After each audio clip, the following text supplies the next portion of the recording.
এই মুহূর্তে সব থেকে বড় খবর, আপনারা জানেন ভাঙড়ের একসময় তৃণমূল কংগ্রেসের বেতাজ বাদশাহ এবং তৃণমূল কংগ্রেসের বহিষ্কৃত নেতা আরাবুল ইসলাম, সেই আরাবুল ইসলামকে নিয়ে যেভাবে সোশ্যাল মিডিয়ায় একটা চর্চা উঠেছিল যে তিনি আইএসএফে যোগদান করবেন, এবং কয়েকদিন আগে দেখলাম আরাবুল ইসলাম তিনি ফুরফুরা দরবার শরীফে গিয়ে তিনি তৃণমূল কংগ্রেস দল ছাড়লেন এবং তিনি দুই একদিনের মধ্যে ঘটকপুকুর চৌমাথায় একটি সভা করে আইএসএফ দলে যোগদান করবে, সূত্র মারফত খবর পাচ্ছি। এবং শুধু আরাবুল ইসলাম না, আপনারা জানেন ভাঙড়ের একসময় তৃণমূল নেতা কাইজার আহমেদ তিনিও কার্যত আইএসএফ নেতাদের সঙ্গে যোগাযোগ করছেন, তিনিও আইএসএফে যোগদান করবে।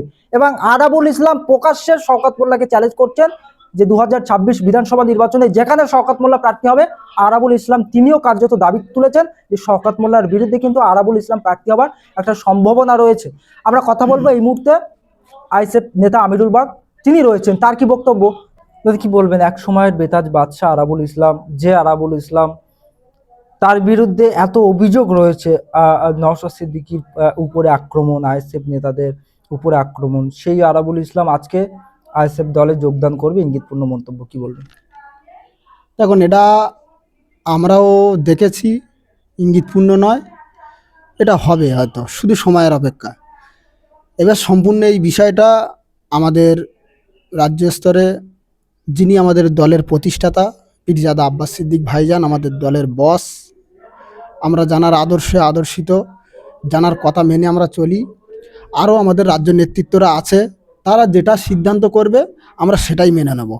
আরাবুল সাহেব থেকে শুরু করে আরও যদি সেখান থেকে যেভাবে, কারণ আমরা আমরা শুধু আব্বাস সিদ্দিক ভাইজান, নওশাদ সিদ্দিক ভাইজান, আমার ভাইজানও বলেছে যে আমি তোমাদের সঙ্গে আছি, তোমাদের কোনো টেনশন করতে হবে না। সেই ভাইজান যেটা বলে দেবে, আরাবুল সাহেব যদি তার ভুল বুঝতে পারে, আমরা অলরেডি সোশ্যাল মিডিয়ায় দেখছি যে তিনি ফুরফুরা শরীফে গিয়ে আমাদের হুজুরদের কাছে মাপ চাওয়া থেকে শুরু করে, দাদা হুজুরের মাজারে গিয়ে মাপ চাওয়া থেকে শুরু করে, তানাদের নেতৃত্বে পঞ্চায়েত ভোটে যে অশান্তি ভাঙড়ে হয়েছিল, তাতে ভাঙড়ের কিছু মানে আমাদের আইএসএফ কর্মী তারা শহীদ হয়েছে, তানাদের কাছেও ক্ষমাও চেয়েছে। এবার ইসলাম ধর্মের দিক দিয়েও একটা দিক আছে যে মানুষ যখন ক্ষমা চায়, যিনি ক্ষমা করে তিনি মহান ব্যক্তি, এটা ইসলামের ধর্মের দিক দিয়ে আছে। তো সেই দিক দিয়ে অনেক বিবেচনা করে আমরা যাদেরকে মানি, ইসলামিক দিক দিয়ে বলো, রাজনৈতিক দিক দিয়ে বলো, ফুরফুরা শরীফের হুজুরদেরকে আমরা মানি, সেখান থেকে যে বার্তাটা আসবে আমরা সেইভাবেই কাজ করব।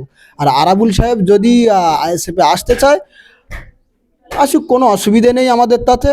কেন, আসলে কি কোনো খারাপ আছে নাকি? কোনো অসুবিধে, তিনি শুধু যদি তিনি বলেছে তো যে আমি অনেক ভুল করেছি, আমি আমার ভুল বুঝতে পেরেছি, তার জন্য আমার ভাইজানদের কাছে তিনিও গিয়েছেন, সেখান থেকে যে বার্তা আসবে আমরা সেটাই মেনে নেব। কিন্তু আরাবুল ইসলাম তো আইএসএফে যোগদান করছে, এবং তার সাথে সাথে যেটা আমরা সূত্র মারফত খবর পাচ্ছি নাকি কাইজার আহমেদও তিনি ইচ্ছা প্রকাশ করছেন, তিনিও আইএসএফে যোগদান করবেন।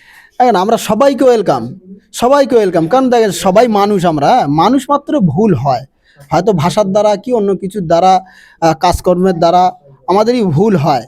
কিন্তু সেই মানুষ যদি ভুল বুঝতে পেরে, যার উপরে অন্যায়, যার মানে বাজে কথা বলে, তাদের কাছে গিয়ে যদি ভুল স্বীকার করে, যদি অন্যায়টা বুঝতে পারে, যদি সমাজের কাছে, মানুষের কাছে ভুল স্বীকার করে যদি চলে আসে, তাহলে তো এতে কোনো মানে কিছু বলার নেই। তারপরে ওই একই কথা, আমার ভাইজানরা যে সিদ্ধান্ত ওখান থেকে দিয়ে দেবে, আমরা ভাঙড়বাসী সেটাই মেনে নেব। আমরা গতকালকে দেখেছিলাম যে তৃণমূল কংগ্রেসের সুপ্রিম মমতা বন্দ্যোপাধ্যায় এবং অভিষেক বন্দ্যোপাধ্যায় তিনি 294টা বিধানসভার প্রার্থী ঘোষণা করেছেন, এবং 294টা বিধানসভার মধ্যে দুটো বিধানসভা গুরুত্বপূর্ণ, এক হলো ক্যানিং পূর্ব, দ্বিতীয় হলো ভাঙড় বিধানসভা।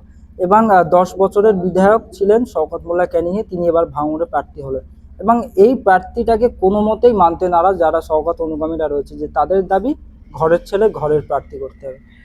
ওই কেন এত ভয় লাগছে, কেন টিএমসির কর্মী ভাইদেরকে বলবো এত ভয় কেন পাচ্ছেন? ভাঙড়ে প্রার্থী হয়েছে, ওয়েলকাম। ভাঙড়ের মানুষ তো, আমরা যারা বিরোধী আছি, আমরা যারা আইএসএফের, তো আমরাও তো বলছি সুস্বাগতম আপনাকে, ভাঙড়ে আসেন, ভাঙড় থেকে জিতে বাড়ি যান। আর আমরা ভাঙড়ের মানুষ, ভাঙড়ের সাধারণ মানুষ, ভাঙড়ের মা বোন থেকে শুরু করে ভাঙড়ে আমরা যারা আছি আইএসএফের কর্মী, আমরা আমার ভাইজানকে, আমাদের নওশাদ সিদ্দিক ভাইজানকে জেতানোর জন্য জান লাগলে জান দেবো, মাল লাগলে মাল দেবো, বুদ্ধি লাগলে বুদ্ধি দেবো, শ্রম লাগলে শ্রম দেবো, যা যে মানে ক্যারেক্টার আছে সে সেটা দিয়ে সহযোগিতা করবে।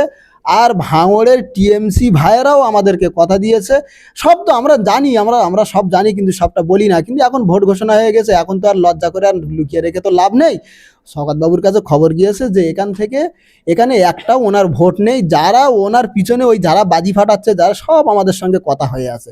ওরা শুধু বলেছে ভাই ভোটটা ঘোষণা হোক, প্রার্থী যদি শওকত সাহেব ভাঙড়ে হয়, আমরা একটা কেউ টিএমসি করব না, সব আইএসএফ করব। হ্যাঁ, সামনে হয়তো টিএমসি করব, কিন্তু আমরা ভিতর দিয়ে সব আইএসএফটাই করব। আমাদের বাড়ির যত ভোট আছে, যত কাজকাম সব আমরা আইএসএফের তরফ থেকেই করব। শুধু আহ, শুধু পয়সার লোভে বললো যে পয়সার জন্য মোটামুটি আমরা একটু আছি, কারণ এখন কাজকাম তো নেই, ওখান থেকে টাকা পয়সা দিচ্ছে, আমরা একটু টাকা পয়সাগুলো ধরে নেই। আর একটা জিনিস, যেটা আরাবুলের বিষয় যেটা বলছেন, এই আরাবুলকে নিয়ে এত চর্চা হচ্ছে কেন? যখন বিজেপির কোনো নেতা নেত্রী যখন টিএমসিতে যায়, তখন তো কোনো তো চর্চা হয় না। সব থেকে বড় বাবুল সুপ্রিয়, যিনি জানার নেতৃত্বে ইমাম থেকে শুরু করে দাঙ্গাবাজ কচি কচি বাচ্চা থেকে শুরু করে দাঙ্গা তিনি আসানসোলে করেছেন। সেই বাবুল সুপ্রিয়কে টিএমসিতে এনে প্রথমে বিধায়ক করালো, লোকসভার টিকিট দিয়েছিল, মানে এমপি সম্ভবত। তিনি আবার রাজ্যসভার মেম্বার হয়েছে। তাহলে তার নিয়ে কোনো কথা হয় না। আর আরাবুলকে নিয়ে এত সমস্যা কেন, এত মাতামাতি কেন? আরাবুল ভাঙড়ের ছেলে, তিনি যদি ভুল বুঝতে পেরে, তিনি তো আর বিজেপিতে যাচ্ছে না। আর সেটা তার ব্যক্তিগত ব্যাপার, এখনো তো মানে ফাইনাল হয়নি। তো আরাবুলকে নিয়ে সেই বাবুল সুপ্রিকে নিয়ে যদি এত মাতামাতি করে, তাহলে আরাবুলকে নিয়ে এত মানে এত বলার কোনো প্রশ্ন এখানে আসে না। আমরা এটা নিয়ে অত মনে করে, মানুষ অনেক কিছু বলবে, মানুষ যেটা বলবে বলবে, কিন্তু আমরা রাজনীতি করতে এসেছি। আমার ওই একই কথা, আমার ভাইজান, আমার আব্বাস সিদ্দিক ভাইজান, নওশাদ সিদ্দিক ভাইজান থেকে শুরু করে রাজ্য কমিটির যেটা সিদ্ধান্ত হবে, আমাদের কাছে যেটা সিদ্ধান্ত আসবে, আমরা সেটাই মেনে চলবো।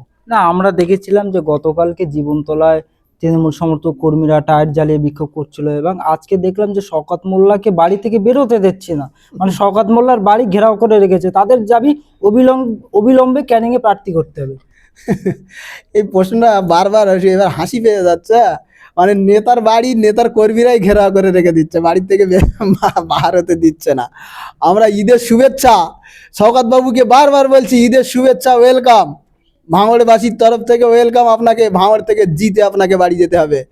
আপনার কর্মীরাই আপনাকে বাড়ির থেকে বার হতে দিচ্ছে না। হ্যাঁ, নেতার বাড়ির সামনে নেতার কর্মীরাই ধর্নায় বসে আছে, দাদা আপনি বাড়ির থেকে বার হবেন না, ভাঙড়ে গেলে ওরা আপনাকে হারিয়ে বাড়ি পাঠিয়ে দেবে। এই ভয়, এটাই তো মনে হচ্ছে ভয়। এত ভয় লাগছে কেন? হ্যাঁ, আপনি তো বলেছেন ভাঙড়ে বিরাট সংগঠন, মানে কি বিশাল, যেখানে 100% টিএমসি জিতবে। ঠিক আছে, আসো, গণতান্ত্রিক প্রক্রিয়া, ভোট হবে, গণতন্ত্রের অধিকার মানুষ দেবে। আপনি যদি জিতবেন, কি আছে? ভয় পাচ্ছেন কেন, কান্নাকাটি করছেন কেন? কর্মীদের দিয়ে রাস্তায় আন্দোলন করাচ্ছেন, মেন রোডে গুলি ধরিয়ে দিচ্ছেন, টায়ার ধরিয়ে দিচ্ছেন, মেন রোড অবরোধ করে দিচ্ছেন, সাধারণ মানুষকে হয়রানি করছেন কেন? কেন? এই যে বাহারুল ইসলামকে নিয়ে একটি মন্তব্য উঠছে, তিনি নাকি আইএসএফ এর দালাল, আইএসএফ এর সঙ্গে আতাত রয়েছে, এমনই তো প্রশ্ন উঠছে। আমি ওই বাহারুল স্যারকে বলবো, বাহারুল সাহেবকে বলবো, এই বিষয়টা আপনি দেখেন। হ্যাঁ, আপনি এতদিন তাহলে মানে ওরা বলছে মির্জাপুর বিজেপির দালাল, আইএসএফ এর দালাল, সেটা বাহারুল সাহেব দেখুক। আর বাহারুল সাহেবের ভাঙড়ে আরও যারা টিএমসির কর্মী নেতারা আছে, তারা বুঝুক ব্যাপারটা। শওকত মোল্লা ভাঙড়ে আসলে বহিরাগত না, আর ভাঙড় থেকে আরাবুল সাহেব ক্যানিংয়ে গেলে এটা বহিরাগত। এটা কি, সেটা আরাবুল সাহেব বাহারুল সাহেব উনিই ভালো বলতে পারবেন।